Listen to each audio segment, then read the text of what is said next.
Guys, part 2 ito sa una kong video, guys. Guys, yung tungkol sa ma-violation ka sa unoriginal content. Ganito yun, guys. Kaya mag-ingat talaga tayo. Kung talagang sayo ang video na yun, ay paglaban talaga natin, guys. Paglaban mo. Pwede tayong mag-request to review. O, diba, guys?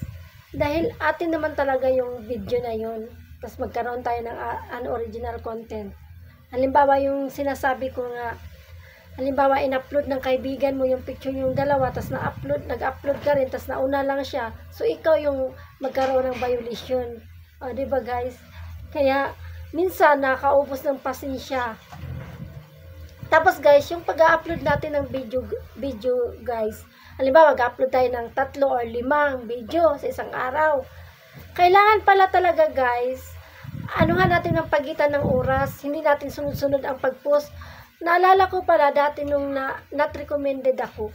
Yun siguro ang dahilan, guys. Kasi akalain nyo, mag-upload ako ng mga 5 or 10 video sa isang oras lang na yun. Kaya pala na-restrict ako. Kaya dapat pala, dahil may napanood ako, kung nag-research na rin, may napanood ako na hindi pala dapat pala may pagitan pala talagang oras ang pag-upload, guys.